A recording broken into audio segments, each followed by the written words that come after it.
This is actually a great event that we're having. CCG is organizing today in conjunction with our annual, we have a series of books coming up, and this is one of the most important one as well. Is basically, it's called the Transition and Opportunity Strategy for Business Leaders on Making Most of China's Future. So, so I'm very glad to welcome all of you. Of course, we have also many media friends. We are carrying this online, and so this is really a great occasion that we all gather here.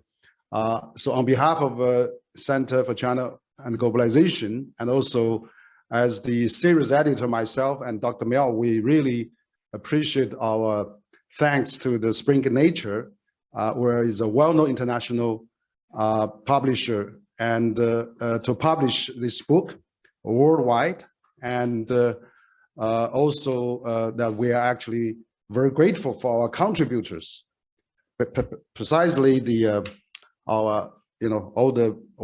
many of you are sitting here today, but also many of them are maybe watch this online. So we are really pleased to introduce this book. So I'll be give a very quick rundown of this book, and then we will hear all the great thoughts and ideas from our friends here today, and also from Singapore. So this is a book that is actually CCG's edited for the last year, and we just published. And this book actually, trying to create a balanced global perspective by gathering the views of highly, influential policy scholars, practitioners, and opinion leaders. So this is a series book of China and globalization. We have actually published 4 books of those, and this is the 3rd book. Actually, altogether, we have 5 books, and this is the 3rd book. The first book is about consensus of conflict, that is already, published.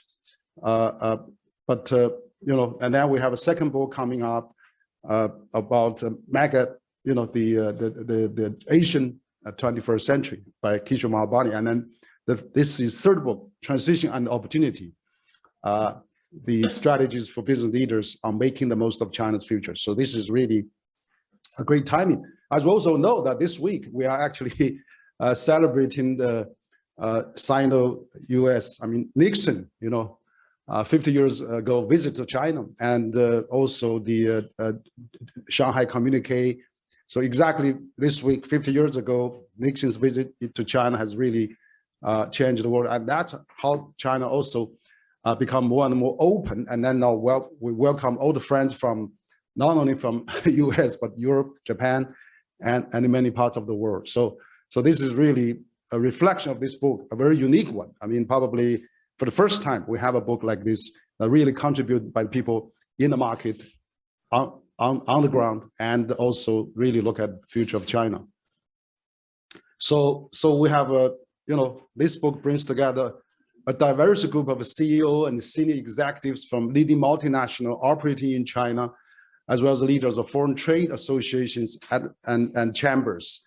And also, we are really putting up this book at a very interesting time, challenging time, defined by public health threat, rising populism, nationalism, and uncertainty, and of course, also US-China relationship. So I think this is a really interesting book. And so this book actually going to cover quite a few areas.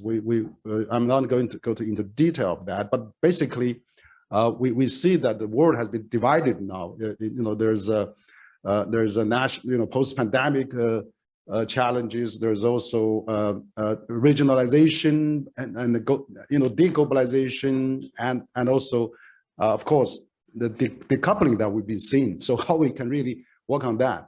And so China has also started 14 years, 5 years plan, and we have seen the new strategy, dual circulation. So for multinationals, how to really handle that, it's really another challenge.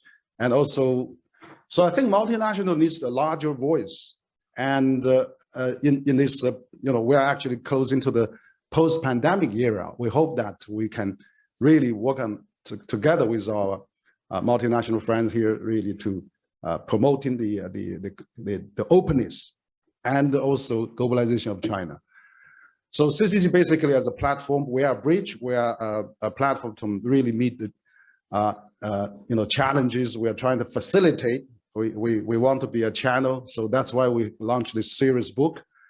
And so I'm glad that this is very unique about this book, is that we have first time actually leaders of chambers of commerce, influential chamber leaders like Craig Allen, which leads a very large U.S.-China Business Council, and my friend Hugo Wang, leads European Chamber for many years, and also we have many CEOs, actually influential Fortune 500 companies, and of course we have researchers on the global multinationals. So this is really a very good composition of all the key players actually in the Chinese market.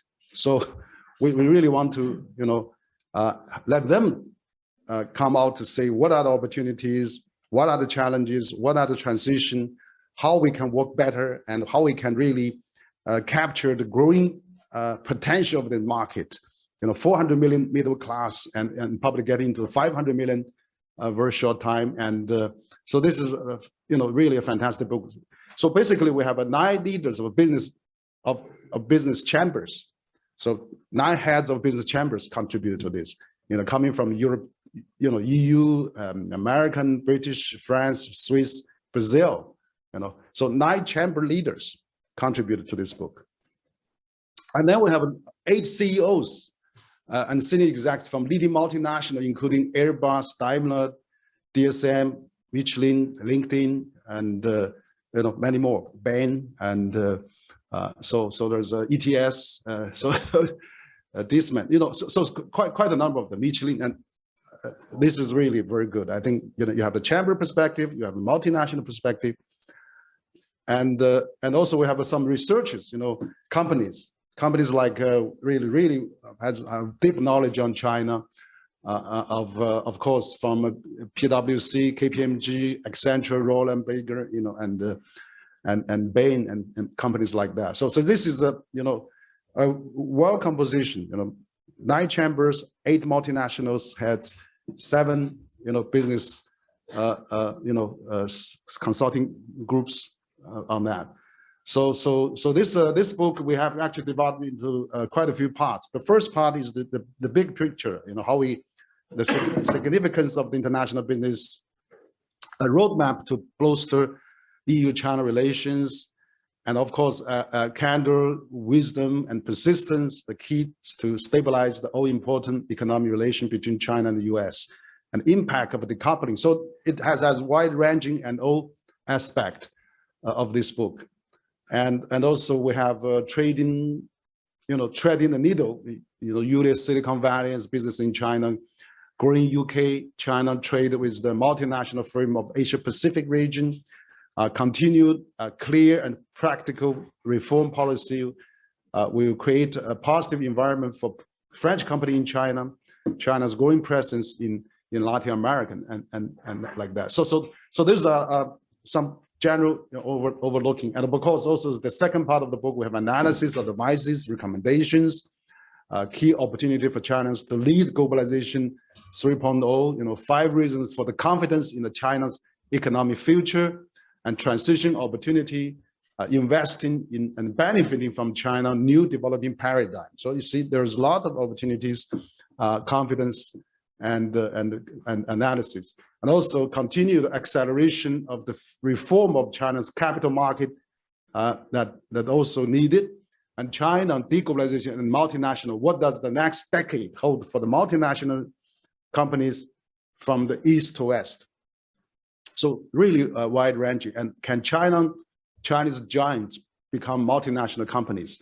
So this is really a very interesting book, and also of course the part 3 of this book is really about the case studies. How successful and what they are doing at multinational. Airbus, a solid, reliable, and trustworthy long-term partner to China. The remarkable rise of the premier automobile in China, and which is contributed by the CEO of Mercedes. Being Chinese in China to ensure win-win solution, Michelin's goals for development in China. And of course another look at the digital economy in the using the LinkedIn economy as a case. So we have many cases like that. There's also about how we can, there's also an article from an Indian, company about why adaptive learning organizations are better placed to succeed in future in China. And of course, international education testing, a development in the post-COVID China context, 5 trend. So this is about service, multinational service in China. And of course, DSM brings brighter lives to China, shaping China's future together, and opportunity and the challenges in the health and nutrition industry with the rise of younger consumers. Another company that really contribute. So all those things actually we have many examples. We have Daimler's chair in China, global CEO, vice chair, and so Airbus head. I'm not going into details. So I have the book, and you can download that actually free online, and I can. So we have actually quite a few books that had a very good record. The first book we have almost 200,000 downloads, 150 and 200,000, and the second book that the Asian 21st century actually we have almost close to 1 million downloads worldwide. So it's incredible, and also we hope that we will have a good expectation for this book, and we hope our publisher can also support us in that way. So in order to save time, I'm not going into the details, but I see you would take the you are quoted here as well, So basically, you are saying European companies are ready to deepen their position in China, if given the right opportunities. Exactly, we are looking for the right opportunities, of course, and so there's a French chamber. There's many people. I'm not going to cite all those details. So basically, I want to conclude is that foster new opportunities in the crisis, seeks new horizons, and in a shifting landscape, create a better post-COVID world together. So really, once again, I want to thank all our authors. I want to thank the publisher and also multinational business community in China for contributing to this book, and hope this book will be really a great mechanism, a great communicator to really deepen the understanding of how multinational work in China and how to grasp the huge opportunity and the huge development that China presents. So that's all my talk. Thank you very much.